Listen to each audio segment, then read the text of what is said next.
अब बात करते हैं खून के विषय में। मेरा फेवरेट टॉपिक है और इसके ऊपर मैं बहुत काम करती हूँ। मेरे बहुत से मरीज ऐसे हैं जो कभी एनीमिया से ग्रसित थे, जिनको कभी सिकल सेल जैसी बीमारियाँ थी।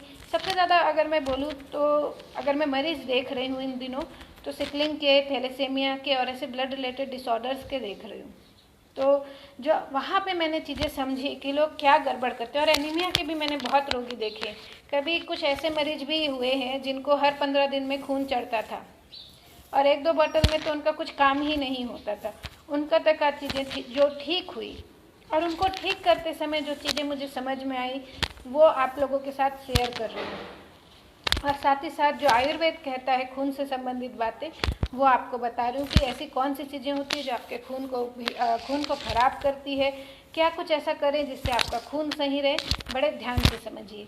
और हाँ, एक बात मैं ज़रूर कहूँगी कि जो चीज़ें मैं बता रही हूँ उसको अप्लाई कीजिएगा। जब तक आप उसको अप्लाई नहीं करेंगे रिजल्ट नहीं मिलेगा। और शेयर ज़रूर कीजिएगा इन बातों को लोगों के साथ, क्योंकि जितना आप शेयर करेंगे उतने ही दिमाग में वो आपके बैठेगी। तो वो आपको एक ना एक ऐसा समय आएगा कि आप उसको रूटीन में ले आएंगे, उस अच्छी आदतों को, उन अच्छी आदतों को। तो चलिए अब समझिए कि खून बढ़ाएं कैसे। तो मैं आपको बहुत हमारे प्राचीन समय पे लेके चलती हूँ, जब सुश्रुत संहिता लिखी गई। तो सुश्रुत संहिता, सबसे पहले तो जानिए कि सुश्रुत ऋषि कौन थे। तो सुश्रुत ऋषि को फादर ऑफ सर्जरी कहा जाता है। तो जाहिर सी बात है, जब वो सर्जरी के फादर हैं तो वो ब्लड के साथ सबसे ज़्यादा उन्होंने काम किया है। तो उससे अच्छा उनसे अच्छा तो कोई बता ही नहीं सकता कि ब्लड कब खराब होता होगा, ब्लड को कैसे बढ़ाया जाए। तो वो अपने संहिता में जो लिखते हैं वो आपको मैं बताती हूँ। तो उन्होंने लिखा कि चिंता, बड़े ध्यान से समझिएगा आप जो मैं बता रही हूँ। उन्होंने जो चीज़ें बताई वो आपको एकदम मार्क कर लेनी चाहिए, अपने सामने लगा के रख लेनी चाहिए। इससे आपकी ज़िंदगी भी अच्छी होगी, खून तो बढ़ेगा ही बढ़ेगा। उन्होंने लिखा है कि चिंता, भय, क्रोध, ये तीनों जो मानसिक लक्षण है ये खून को खराब करते हैं। ये सबसे ज़्यादा खून को ख़राब करते हैं। देखिए उन्होंने सबसे पहले क्या लिखा, उन्होंने शरीर में ये नहीं लिखा कि आयरन की कमी हो गई, फॉलिक एसिड की कमी हो गई इसलिए खून जो है वो कम हो गया। उन्होंने क्या लिखा, चिंता, भय, क्रोध। चिंता, भय, क्रोध करने से आपका खून कम होता है, आपका हीमोग्लोबिन वैल्यू जो है डाउन होने लगता है। तो इन सारी चीज़ों से बचना चाहिए आपको। और इसमें बेस्ट फ्लावर रेमेडी जो है आपकी बहुत मदद कर सकती है। बेस्ट फ्लावर रेमेडी मैं खुद भी प्रैक्टिस करती हूँ, आप चाहे तो मुझसे कांटेक्ट करके मंगा सकते हैं। बेस्ट फ्लावर मेडिसिन के अगर विषय में मैं बोलूँ तो बेस्ट फ्लावर मेडिसिन फूलों से बनी हुई औषधियाँ हैं जो आपके मन के ऊपर इम्पैक्ट डालती हैं। और ये टोटली साइड इफ़ेक्ट इसके बिल्कुल भी नहीं है, बिल्कुल साइड इफ़ेक्ट फ्री मेडिसिन है।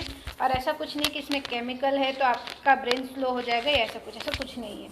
चिंता, भय, क्रोध जो है उन्होंने सबसे पहले मानसिक कारण लिया जिसके वजह से किसी भी व्यक्ति का खून खराब होता है। तो इन सारी चीज़ों से बचे। तो जो चिंता, भय और क्रोध नहीं करेगा उसका खून बढ़ेगा। और असल में होता क्या है, कैसे चिंता, भय और क्रोध से खून खराब होता है इसको समझिए।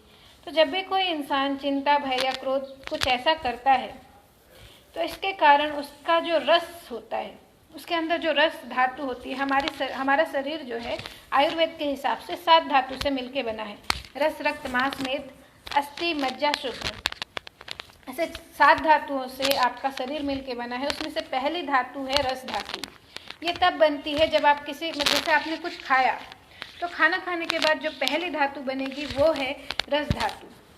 तो ये धातु जो है खराब हो जाती है जब भी आप चिंता करते हैं, जब भी किसी चीज़ का शोक मनाते हैं, जब भी आप डरते हैं। वो गब्बर सिंह कह के गए थे ना, जो डर गया वो मर गया। तो डरना नहीं है अगर आपको खून बढ़ाना है। तो बहुत सारी बीमारियां जो ब्लड से रिलेटेड होती है वो डरने से होती है, क्योंकि जब आप डरते हैं तो ब्लड सेल्स टूटते हैं, वो ज़्यादा लंबे समय तक जिंदा नहीं रह पाते। तो इसलिए डरना बंद कीजिए, चिंता करना बंद कीजिए और क्रोध करना कम कीजिए, और हो सके तो शांत रहना सीखिए।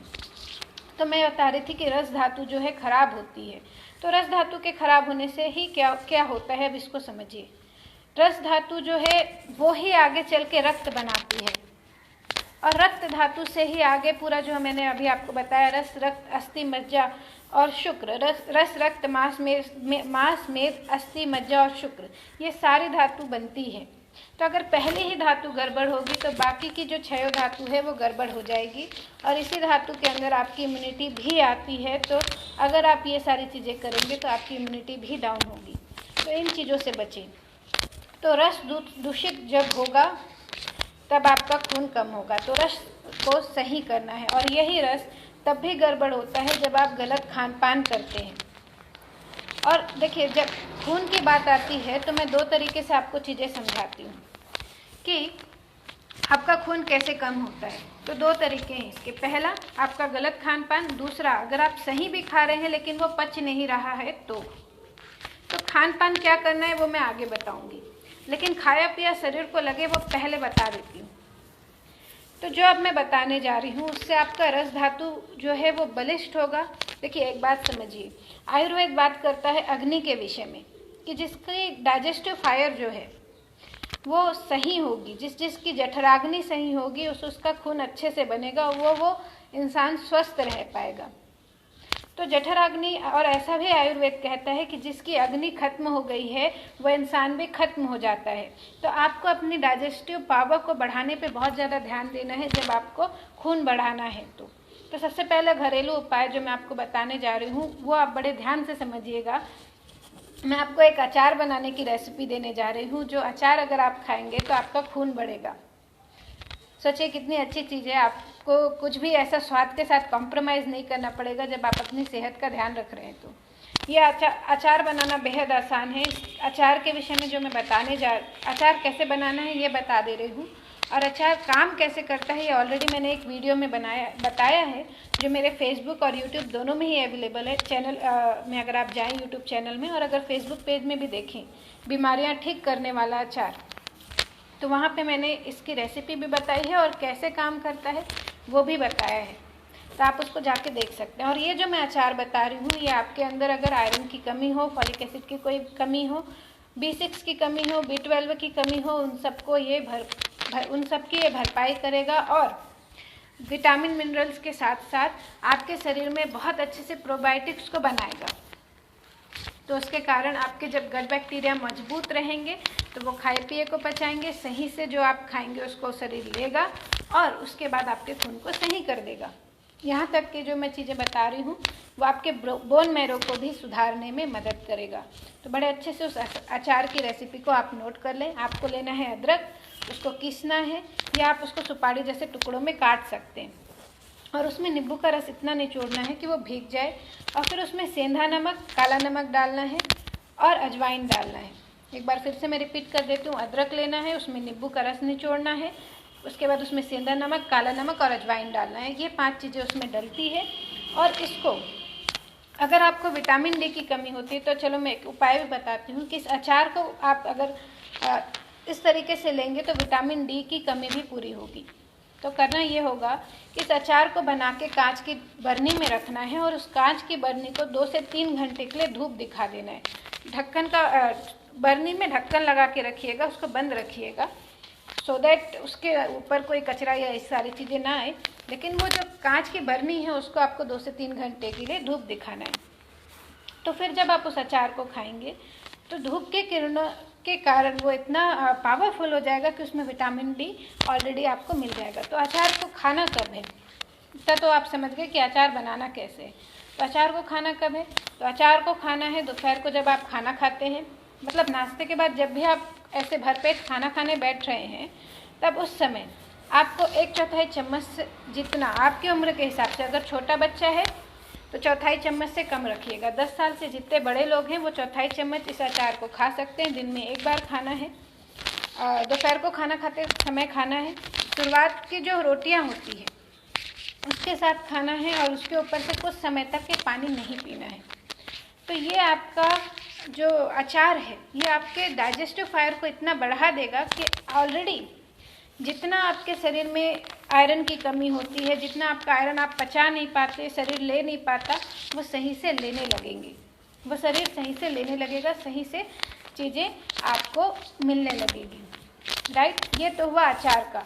कि जिससे आपकी अग्नि बढ़ेगी, जिससे आपका रस सही होगा, और रस सही होगा तो रक्त और बाकी धातुएं भी सही होगी। अभी कोरोना का टाइम चल रहा है और आप सब चाहते हैं कि इम्यूनिटी बढ़ने वाली कोई चीज़ आपको मिल जाए, तो मैं कहती हूँ ये अचार आप ज़रूर खाइएगा, इससे इम्यूनिटी आपकी ज़रूर बढ़ेगी। हाँ, सिर्फ जिनके नाक से खून आता हो या शरीर के किसी अंग से बहुत ज़्यादा खून बहने की परेशानी हो, या किसी को पेट में अल्सर बताया हो डॉक्टर ने, तो उनको ये अचार नहीं खाना है, बाकी सब ये खा सकते हैं। सिकलिंग वाले भी खा सकते हैं, थैलेसेमिया वाले भी खा सकते हैं, कोई और जैसे पर्नीशियस एनीमिया है या किसी भी तरीके का एनीमिया है, ब्लड से संबंधित डिसऑर्डर है, आपको खून साफ करना है, ये अचार खाएं। इसके बाद दूसरा जो बहुत पावरफुल पॉइंट है वो मैं आपको बताती हूँ, वो है तेल मालिश करना। वो आप लोगों ने गाना सुना है ना, चंपी के बहुत सारे गुण होते हैं, जिसमें उन्होंने कहा है, तो मैं कहूँगी कि वाकई में तेल मालिश के बहुत ज़्यादा फायदे आयुर्वेद में लिखे हुए हैं। तो अगर आप नहाने से पहले अगर आपको तेल मालिश करनी है, तो मैं कहूँगी नहाने से 40 मिनट पहले, कम से कम 40 मिनट पहले शरीर में तेल लगाना, फिर नहाना, या फिर नहाने के बाद तेल लगाएं। अगर आप तेल लगा के नहाएंगे तो आयुर्वेद कहते हैं कि अगर कोई इंसान तेल लगा के नहा ले तो उसकी मृत्यु हो जाती है, वो मौत की ओर धकेलता हुआ चला जाता है। तो इसलिए तेल लगा के तुरंत नहीं नहाएंगे, तेल लगा के मालिश करके 40 मिनट रुकिए फिर नहाएं, या फिर नहाने के बाद शरीर में तेल मालिश करें। मतलब हल्का हल्का आप लगा सकते हैं, एकदम पहलवान जैसे आपको लगाने की ज़रूरत नहीं है, लेकिन इतना करें कि आपके रोम छिद्रों से वो शरीर के अंदर पहुंच जाए, राइट। तो तेल मालिश करने से क्या होगा, तेल मालिश करने से खून कैसे बढ़ेगा, तो जब आप तेल मालिश करेंगे तो डाइजेस्टिव फायर जो है वो बढ़ेगी। तो जब आपकी डाइजेस्टिव फायर बढ़ेगी तो उसके कारण आपका खाया पिया पचेगा और वो बोन मैरो तक सही सप्लाई होगा, सर्कुलेशन उससे सुधरेगा, और उसके कारण आपका खून जो है वो बहुत अच्छे से बढ़ेगा, राइट। इसके बाद एक गलती जो नॉर्मली मैंने पेशेंट्स के साथ सुन रखी है, जो वो करते हैं, जिसके कारण वो सालों से अगर आयरन की गोलियां खाएं या फॉलिक एसिड की गोलियां खाएं, लेकिन वो उनके लिए काम नहीं करती। कई बार सिकलिंग वाले जो पेशेंट होते हैं उनको बहुत लंबे समय से उनकी गोलियां खानी पड़ती है, लेकिन वो ठीक नहीं हो रहे होते हैं, उनका ब्लड ट्रांसफ्यूज़न वैसे ही चलता रहता है। तो वो गलती मैं आपको बताती हूँ, और ये कॉमन गलती जो है वो लगभग 80, और विडंबना है ये कि 80% इंडिया के लोग ये गलती करते हैं, वो है ज़रूरत से ज़्यादा चाय पीना। जी हाँ, चाय आपके खून को बहुत ज़्यादा नुकसान पहुँचाता है, और वो भी अगर आप ज़्यादा मात्रा में पीते हैं। बड़े ध्यान से समझिएगा इस बात को जो मैं अभी आपको बता रही हूँ। चाय में बहुत ज़्यादा मात्रा में टैनिन होता है, कैफीन भी उसमें होता है। और देखो लोग क्या करते हैं, वो बताते हैं, मैं अगर पूछती हूँ कि आप चाय पीते हैं तो बोलते हैं हाँ पीते हैं। कितनी मात्रा में, वो बीच में कनेक्शन गड़बड़ हो गया था। तो लोगों से जब मैं पूछती हूँ कि वो चाय पीते हैं क्या, तो वो बोलते हैं हाँ हम चाय पीते हैं। तो जब मैं पूछती हूँ कि ओके कितना चाय पीते हैं, तो वो बताते हैं कि मैं दिन में 1 से 2 बार या 3 बार चाय पीता हूँ, वो भी लेकिन 1-1 गिलास। या फिर कई लोग मुझे बताते हैं कि मैं 5 से 6 कप चाय रोज़ पी जाती हूँ या पी जाता हूँ। तो मैं आपको बताऊँ, जब आप चाय बहुत ज़्यादा मात्रा में पिएंगे तो वो आयरन के एब्जॉर्प्शन के साथ इंटरफेयर करेगा, वो आपके आयरन को ढंग से पचने नहीं देगा, और जब आयरन सही से नहीं पचेगा तो उसके कारण आपका खून नहीं बढ़ेगा, और भी विटामिन्स और भी मेटाबॉलिज्म के जो एंजाइम्स है उनके साथ ये जो चाय है वो इंटरफेयर करता है, और उसके कारण आपके शरीर तक विटामिन सही मात्रा में नहीं पहुंचते, जिसके कारण खून की कमी होती है। तो चाय से दोस्ती अच्छी बात नहीं है। चाय अगर आपको पीना है तो दिन में 1 से 2 कप पिएं, उससे ज़्यादा नहीं, और उसमें भी चीनी ज़रूर डालें। ऐसा नहीं करें कि फीकी फीकी चाय पी लें। और कड़क चाय पीने वालों से तो हम डॉक्टर्स बहुत ज़्यादा परेशान होते हैं, क्योंकि वो और ज़्यादा नुकसान करती है, उसका जो टैनिन है वो और ज़्यादा नुकसान करता है। तो चाय एकदम कड़क पीना बंद करें। ऐसे भर के ग्लास भर के जो चाय लोग पीते हैं, मैं चाहूँगी कि उसको आप कंट्रोल करें अगर आपको, और वो सिर्फ आपके खून के लिए नहीं, बहुत सारी बीमारियों के लिए जिम्मेदार है। तो बचें इतनी ज़्यादा मात्रा में चाय लेने से। इसके बाद भरपूर नींद लेना आपके खून को बढ़ाने का बहुत अच्छा उपाय है। जो लोग बहुत अच्छे से सोते हैं, बहुत गहरी नींद लेते हैं, उनका मेटाबॉलिज्म सही होता है, और मेटाबॉलिज्म सही होने के कारण उनका खून बहुत तेज़ी से बढ़ता जाता है। तो इसलिए ज़रूरी है कि आप नींद भरपूर लें। चलिए, ये तो हुई ये एक बात। अब इसके बाद एक बहुत इम्पॉर्टेंट पॉइंट बता रही हूँ। अभी कोविड के समय में ये चीज़ें बहुत ज़्यादा लोग कर रहे हैं और मैं चाहती हूँ कि आप इस चीज़ से बचें। वो है हल्दी का प्रयोग। अब आप बोलेंगे हल्दी तो बहुत अच्छी होती है, बहुत सेहत की होती है, खून बढ़ाती है। हाँ, होती है, लेकिन एक बात जो आपको समझनी है वो ये है कि हल्दी अगर कम मात्रा में है तो वो सेहत के लिए अच्छी है, लेकिन अगर हल्दी की मात्रा आप ज़्यादा कर दे तो वो ही आपको आपके शरीर को नुकसान पहुंचाएगी, राइट। इसलिए हल्दी अगर आप लेते हैं, दूध में ले, चाहे अपने दाल के बघार में डालें या किसी भी तरीके से हल्दी का प्रयोग करते हैं तो कम मात्रा में करें।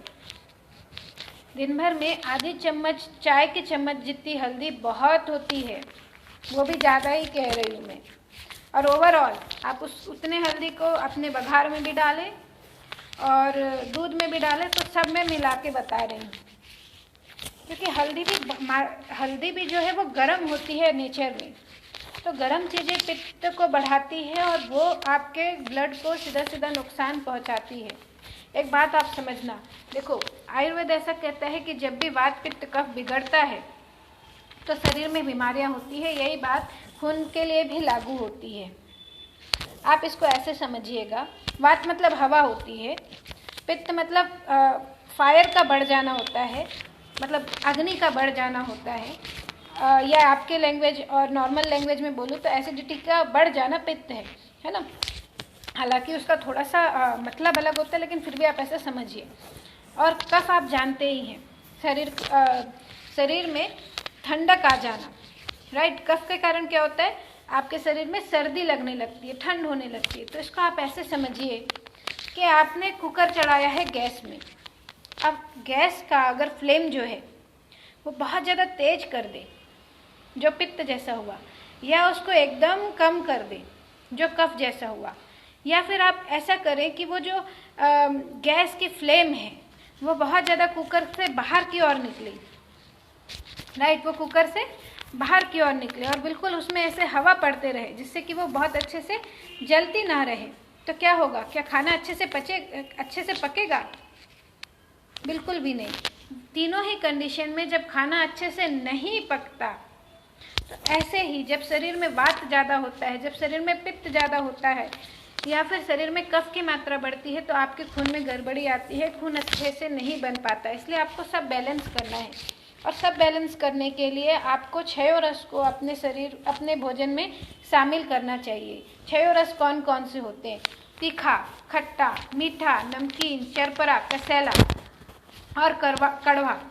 ऐसे जब आप 6 रस को अपने खान पान में शामिल करेंगे, यू नो व्हाट, आयुर्वेद ऐसा मानता है कि जो लोग तीखा ज़्यादा खाते हैं, जो लोग कड़वा ज़्यादा खाते हैं, जो लोग खट्टा ज़्यादा खाते हैं, लोगों की बहुत ज़्यादा आदत होती है कि खाने के साथ पापड़ भी लेंगे, फिर ऊपर से नमकीन भी लेंगे, और अगर खाने में नमक सही भी है तो भी वो खाने में ऊपर से नमक डाल के खाएंगे। तो मैं ये बता दूं आपको कि ये आपके खून को सबसे ज़्यादा नुकसान पहुंचाता है। अगर कोई इंसान ऐसा करता है तो उसका खून सही से नहीं बनता, राइट। तो अगर आप चाहते हैं कि आपका खून सही से बने, तो आपके खाने में 6 रस होना चाहिए, 6 टेस्ट जो है वो पूरे होना चाहिए। आज इंसान मीठा नहीं खाना चाहता, और आयुर्वेद ऐसा कहता है कि अगर आपको स्वस्थ रहना है, अगर आप स्वस्थ बने रहना चाहते हैं, तो आपको मीठा ज़रूर खाना चाहिए। देखिए आयुर्वेद ऐसा लिखता है कि अगर बीमारी को दूर करना है तो कड़वा खाएं, और अगर बीमारी को दूर करना है तो कड़वा खाएं, और अगर आपको स्वस्थ बना रहना है, बने रहना चाहते हैं आप, तो मीठा खाना चालू कीजिए। थोड़ा ही खाइए, मैं ये नहीं कहती कि आप दिन भर जो है हर एक मील के बाद मीठा खाएं। आपको शक्कर नहीं पसंद, कोई बात नहीं, मिश्री खाइए, खांड खाइए, गुड़ खाइए, कुछ भी मीठा ज़रूर अपने खाने में शामिल कीजिए, तब सही होगी। इसके बाद कई लोग जो है जीभी का उपयोग नहीं करते, टंग क्लीनर का यूज़ नहीं करते। जब वो ब्रश करते हैं तो टंग क्लीन नहीं करते। इसके कारण जब वो खाना खाते हैं तो उनकी टेस्ट बड एक्टिव नहीं हो पाती, जिसके कारण मुंह में सलाइवा अच्छे से नहीं बनता और खाना जो है वो प्रॉपरली डाइजेस्ट नहीं हो पाता। तो जो खून बढ़ाना चाहते हैं, और देखिए इसको अच्छे से समझिएगा कि पहला डाइजेशन आपके मुंह में ही शुरू होता है जब आपके मुंह में लार बनती है। तो अगर मुंह में लार नहीं बन रही है तो आपका खून कभी ढंग से नहीं बनेगा, इस बात को अच्छे से समझिए। तो मुंह में लार बने उसका एक उपाय तो ये है कि आप जब ब्रश करें तो ब्रश करने के बाद टंग को भी साफ़ करें, अपनी जीभ को जीभी से साफ़ करें, राइट। उससे भी धीरे धीरे खून बढ़ने लगेगा। कई बार मैं मरीज़ देखती हूँ, सारा कुछ उनका दवाई चलता है, फिर उनको अगर मान लो आराम नहीं होता और जब मैं उनसे पूछती हूँ कि आप जीभी करते हैं तो 90% केसेस में आंसर आता है नहीं। और जब मैं उनका जीभी का प्रयोग चालू करवाती हूँ तो उनका खून जो है वो बढ़ने लगता है, क्योंकि वो जो टेस्ट बड हैं वो प्रॉपरली एक्टिव हो पाते हैं, तो सलाइवा अच्छे से बनता है, राइट। और एक चीज़ और बताती हूँ आपको, एक और घरेलू नुस्खा बता देती हूँ जिससे आपका खून बढ़ेगा। वो है, अभी सर्दियों का मौसम है और आपको गन्ना रस बहुत अच्छे से मिल जाएगा, गन्ने का रस मिल जाएगा, गन्ना मिल जाएगा, संतरा मिल जाएगा। तो ये फल आपके लिए बहुत अच्छा है, ये खून अच्छे से बढ़ाता है। अच्छा, इससे मुझे याद आया कि बहुत सारे लोग खून बढ़ाने के लिए बीट का उपयोग करते हैं, चुकंदर का उपयोग करते हैं, लेकिन मैं आपको एक बात बता दूं, आयुर्वेद में ऐसा कोई भी सुपर फूड जैसी बातें नहीं होती है। इस बात को आप समझिएगा। जरूरी नहीं कि चुकंदर हर किसी को सूट कर जाए, इसलिए किसी से सुन के अगर आप चुकंदर चालू करते हैं तो बहुत ध्यान से उसको खाइए। उसको खाने के बाद ये चेक कीजिए कि क्या वो आपके शरीर को सूट कर रहा है। अगर वो सूट नहीं करता तो उसे बंद कर दीजिए। मैंने बहुत सारे लोगों को देखा है कि जिन्होंने किसी की बात मान के चुकंदर का यूज़ किया और धीरे से उनके थायराइड ग्लैंड को वो इम्पैक्ट किया और उनको थायराइड के बाद में दवाइयाँ चलने लगी। तो अपने डाइट में अगर आप चेंज करते हैं तो आपकी जिम्मेदारी है कि आप ये चेक करें कि वो जो डाइट में आपने नई चीज़ शामिल की है वो आपको सूट कर रही है या नहीं कर रही है। बहुत सारे लोग सुन के एलोवेरा का यूज़ करना चालू कर चुके हैं, बहुत सारे लोग उन्हें ककड़ी, बीटरूट, ये सारी चीज़ें खाना चालू कर दी है, लेकिन क्या वो सबके लिए मुनासिब है? वो आप चेक कीजिए। आयुर्वेद के हिसाब से हर एक चीज़ हर एक इंसान के लिए नहीं बनी है। किसी के लिए वही फल अमृत है तो किसी के लिए वही फल विष का काम करती है। तो अपना विष आपको ढूंढना है, अपना अमृत आपको ढूंढना है। इसके बाद आयुर्वेद बोलता है, आयुर्वेद कहता है कि अगर कोई इंसान ज़रूरत से ज़्यादा श्रम करता है, ज़रूरत से ज़्यादा मेहनत करता है तो भी उसका खून अच्छे से नहीं बनता। तो बहुत ज़्यादा ओवर एक्जर्शन से बचे।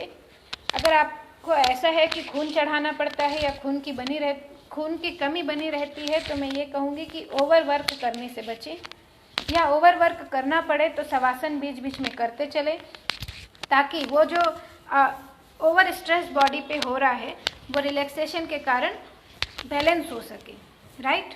इसलिए बहुत ज़्यादा मेहनत से बचें। बहुत ज़्यादा धूप में काम करने वाले लोगों को या बहुत ज़्यादा आग के पास काम करने वालों को अक्सर खून की कमी हो जाती है, क्योंकि ये जो चीज़ें हैं वो शरीर में पित्त बढ़ाती है और हमारे शरीर का सिस्टम ऐसा है कि एक सही तापमान में ही वो खून को बनाता है।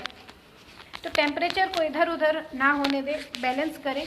आजकल बहुत सारे लोग सुनते हैं कि एक्सरसाइज करना अच्छा होता है, लंबी वॉकिंग अच्छी होती है। ऑफकोर्स अच्छी होती है, वॉकिंग करना अच्छा होता है, एक्सरसाइज करना खून को भी बढ़ाता है, अग्री करती हूँ, लेकिन कितने मात्रा में। तो आयुर्वेद कहता है कि अर्धशक्ति व्यायाम करना चाहिए। अर्धशक्ति व्यायाम का मतलब होता है इतना व्यायाम जिससे आपके बगल में पसीना आ जाए या आपके माथे में हल्का सा पसीना आ जाए, बस उतना ही। खासकर जब आपको खून की कमी हो तो इतना ही व्यायाम आपके लिए पर्याप्त है, इससे ज़्यादा नहीं, राइट। अगर एक बात ध्यान से समझिए, अगर आप ओवर वॉकिंग करते हैं, अगर आप एक्सरसाइज ज़्यादा कर रहे हैं तो खान पान की तरफ भी ध्यान रखिए। अदरवाइज एक्सरसाइज में जो एनर्जी आपने रिलीज़ की उसका कंपनसेशन नहीं होगा तो जो रक्त की जो कोशिकाएं हैं वो टूटेंगी, तो खून बढ़ने के मुकाबले कम होगा। तो ओवर एक्सरसाइज से बचें, ओवर वॉकिंग से बचें। मैंने कितने बार देखा है कि किसी ने वॉकिंग करना चालू किया, उसके बाद उनकी शुगर लेवल बढ़नी चालू हो गई। क्यों? क्योंकि उन्होंने ये किसी की बात मान ली कि जितना ज़्यादा चलेंगे उतना ही डायबिटीज़ कंट्रोल में आएगा, और इसके कारण वो दिन में 5 किलोमीटर 4 किलोमीटर चल के आते थे, और इसके कारण और उनके शरीर में उतनी ताकत नहीं थी। देखो, अपने शरीर की ताकत आप जानते हैं, कोई दूसरा इंसान नहीं जानता। तो एक्सरसाइज और खान पान अपने हिसाब से करें, अपने शरीर की क्षमता को ध्यान में रख के करें, राइट। चलिए, ये तो हुई एक बात। अब आगे समझिए कि जो गुड़ चना होता है वो बहुत अच्छा होता है आपके खून को बढ़ाने के लिए, आपके हीमोग्लोबिन लेवल को बढ़ाने के लिए। तो दिन में एक बार आप 10 से 20 दाना जो फुटा चना होता है वो खाएं और उसके साथ गुड़ खाएं। और जब फुटा चना खाएं तो उसका छिलका ना फेंकें, क्योंकि उस छिलके में ही आयरन होता है। हमारे भारत के लोगों में बहुत ज़्यादा ये आदत है कि सिंगदाना अगर खाएं, मूंगफली उन्होंने खाया तो उसके छिलके को फेंक देंगे। अगर वो चना खा रहे हैं तो चने के छिलके को फेंक देंगे, जबकि उसी में तो सबसे ज़्यादा पोषक तत्व होते हैं। तो आपको चना का छिलका अलग नहीं करना है, उसके साथ ही आपको चना खाना है। और आपको अगर ऐसा है कि बहुत ज़्यादा गैस बनती है तो आप हफ्ते में 2 से 3 दिन चना खा सकते हैं और उसके साथ गुड़ खा सकते हैं। जो फल्ली दाना होता है वो भी खून को बढ़ाने में बहुत मदद करता है। नारियल की गिरी जो होती है वो भी आपके खून को अच्छे से बढ़ाती है। और हाँ, खाने में घी का सेवन ज़रूर करें। जो लोग घी नहीं खाते उन लोगों को खून की कमी बहुत बार होती है, बहुत ज़्यादा होती है। इस बात को आप समझिएगा। क्यों? क्योंकि जो खून में शॉर्ट चेन फैटी एसिड होता है वो आपके आरबीसी को ज़िंदा रखने के लिए बहुत ज़रूरी है। वो आपके प्रॉपर सर्कुलेशन में मदद करता है, वो आपके फैट सेल को नरिशमेंट देता है। आपके बोन मेरो को अगर मैं कहूँ तो बोन मेरो एक तरीके का फैट सेल होता है। तो जब आप घी खाते हैं तो उस बोन मेरो को भी नरिशमेंट मिलता है और उसके कारण वो हेल्दी सेल्स प्रोड्यूस करता है, जिससे आपको खून की कमी नहीं होती। तो खून की कमी से बचने के लिए आपको घी ज़रूर खाना चाहिए और गुड़ चना आप खाएं। और अगर आपको घी खाना है तो कितने मात्रा में खाना है और कौन सा घी खाना है? तो देसी गाय मतलब गाय का घी आपको खाना है। और दिन में जो 1 चाय की चम्मच होती है, 1 से 2 चाय की चम्मच भर के घी आपको ज़रूर खाना चाहिए। और जब आप ऐसा करेंगे तो आप देखेंगे कि ना सिर्फ आपका खून बढ़ा बल्कि बहुत सारी बीमारियां जो है आपको छोड़ के चले गई, राइट। और बहुत सारी चीज़ें मैंने बाकायदा आप लोगों के लिए लिख के रखा है कि क्या क्या चीज़ें अगर आप करेंगे तो आपका खून बढ़ेगा। तो एक पॉइंट और मैं बताती हूँ, वो है ड्राई फ्रूट्स का सेवन करना।